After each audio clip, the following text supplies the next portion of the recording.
Hello my dear students, welcome back to our news analysis program. Today we shall be discussing the Hindu dated July 25. Preparation on general awareness should continue parallelly even though there is no general awareness portion for the preliminary examination. A serious candidate will straight away start preparing for the mains too. Preparation for prelims and mains are one and the same for a serious candidate. So, make sure that you all read the newspapers on a regular basis, prepare your own notes, watch the news analysis and go through the detailed notes and question papers that are provided in our application. I am very sure that you all know where exactly they are placed. I have told you many times, as far as general awareness is concerned, apart from the news analysis that we do now, in the application we are giving weekly basis detailed general awareness presentations. We are giving general awareness tests on a weekly basis, then general awareness weekly updates are there, and news bulletins are there. All those things are there. Read, similar things may get reflected in everything, but you should continuously read so that all these things will get stuck to your mind. That is the most important thing. So, we shall start with today's program. Yeah, good afternoon my dear students, good afternoon all. July 25. Mirabai wins India's first medal in Tokyo Olympics. A great news for India. India has very rarely won individual gold medals in the Olympics, and Mirabai Chanu, of India's first medal winner in Tokyo Olympics. Mirabai Chanu has won silver medal in Tokyo Olympics. 49 kg weightlifting category. So she is a weightlifter. She hails from Manipur. She is the only second weightlifter after Karna Malleshwari who won Olympic medal in 2000 Olympics. Karna Malleshwari was the previous medalist in the Olympics when she won it in 2000. She was a bronze medalist in 2000. She is the second Indian woman to clinch an Olympic silver after PV Sindhu. PV Sindhu, the badminton champion, won Olympics medal in the last Olympics, silver medalist. Now Mirabai Chanu is only the second woman from India to win an individual silver medal for us in Olympics.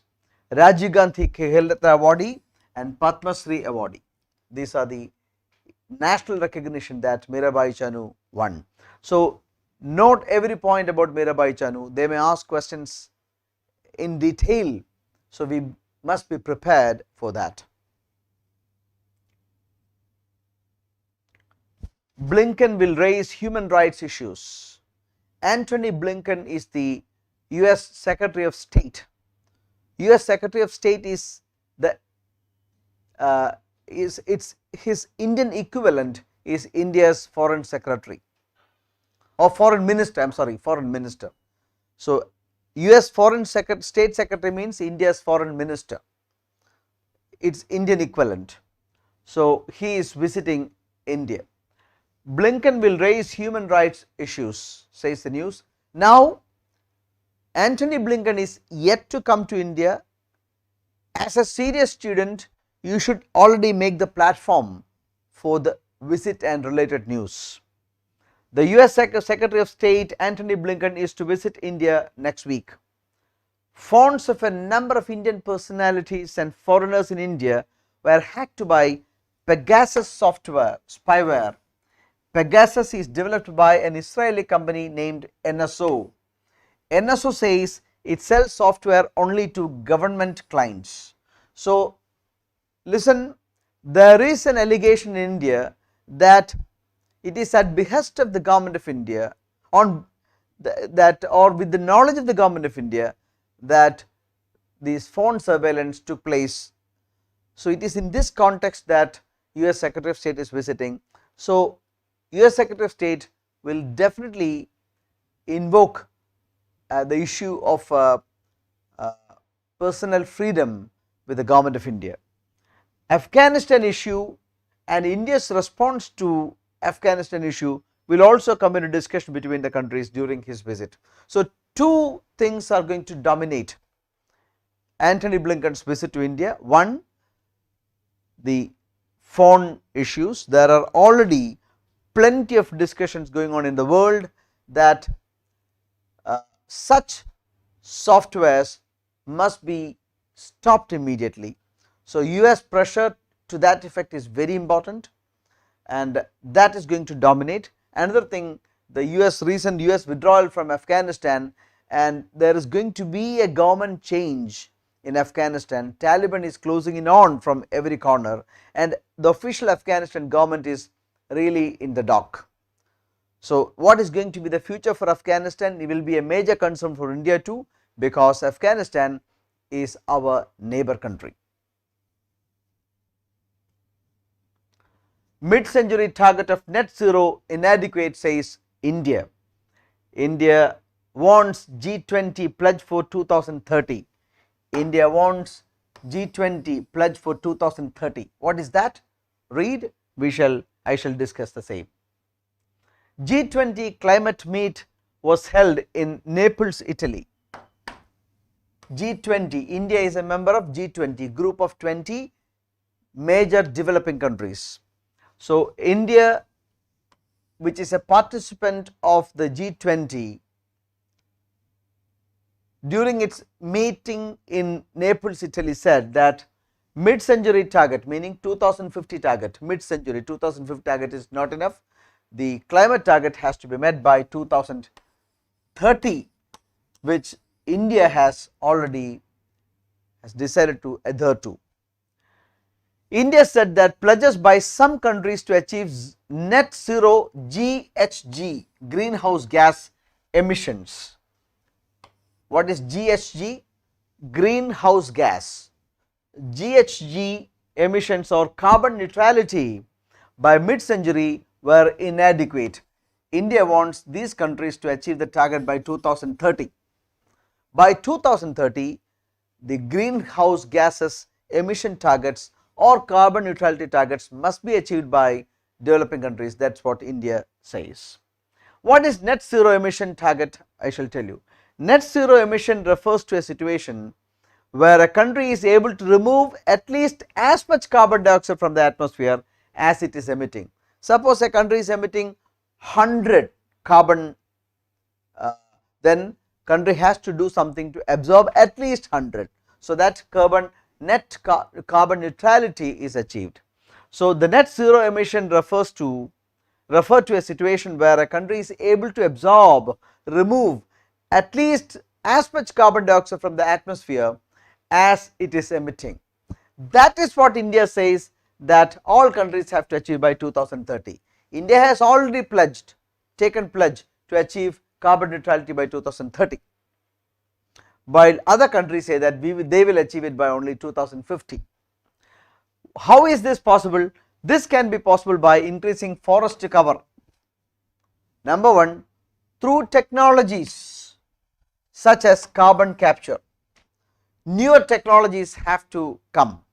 So, these are the pledges that India have taken. We will increase our forest cover, we will migrate ourselves to cleaner technologies, so that we will achieve the target of net zero emissions by 2030. India is the third largest polluter, third largest greenhouse gas emitter, but thanks to very high population that we have, it has the lowest per capita emission. In America is the biggest polluter, and the per capita emission is also very high because America has got only 1/3 to 1/4 of India's population. India urged G20 countries to commit to bring down per capita emissions to global average by 2030. This is what India's commitment is. G20 climate summit was concluded roughly about 100 days before the Conference of Parties COP26 is set to begin in Glasgow, Scotland. So, prepare your mind for this meeting also. 100 days to come, 3 months to come, Glasgow meeting is going to dominate the newspapers. So whenever you read the newspapers, keep a space for Glasgow meeting. What is that? Conference of Parties meeting that is going to be held in 100 days time. So please read and try to understand. Amnesty seeks moratorium on surveillance tech. Amnesty International is an organization headquartered in London. Amnesty International has asked for a moratorium on the sale and use of surveillance technologies. The reference was to NGO Group's Pegasus software. We have just discussed Pegasus. Pegasus is a spyware developed by an Israeli company called NGO Group. What does they do? What does this software do or spyware do? It is able to switch on a phone's camera or microphone and harvest the entire data. They may enter into your telephone. Once they enter into your mobile phone, it will harvest all the data from the mobile phone. It is a center of a storm after a list of 50,000 potential surveillance targets was leaked to rights group. Listen, the Pegasus software able to switch on a phone's camera or microphone and harvest its data. It will enter into either the microphone or camera or both and harvest the entire data that is available within your mobile phone. And this particular Pegasus software spyware issue was a center of a storm as more than 50,000 mobile phones across the world, big leaders, big businessmen, news press people, all of them were hacked and were used by Pegasus. Amnesty says this is a dangerous industry. Look, Amnesty says that this is a dangerous industry. What is that? Spyware industry. That has operated on the edges of legality, for too long, and it cannot be allowed to continue. So that is what Amnesty says. It's a dangerous industry and it has to be stopped immediately. So the world leaders have to take a very bold action, and such industries which will enter into privacies of people must be stopped immediately. Indus Bank to raise up to 30,000 crore. IndusInd Bank is a private bank in India. They plan to mobilize 30,000 crore through a mix of equity and debt. Equity means equity shares, and debt means borrowing, to fund its business growth. 30,000 crore. Which bank in India has decided to mobilize 30,000 crore through a mix of equity and debt? It is the IndusInd Bank. So that is very important from the exam point of view. My dear students, thank you very much for the program. Yesterday we did not have too much of news in the newspaper. So tomorrow I shall come again exactly at the same time, 12:30. Please wait for my program, and we will have a few more sessions coming up, live sessions today. Attend everything. State Bank of India mains exams are postponed. IBPS clerical examination process is postponed. I have already done videos to that effect. You people need not worry at all. It is only postponed. It is only shelved for a few days. So make sure that you all work with all degree of enthusiasm. That is what is required. Goodbye. Have a very good day.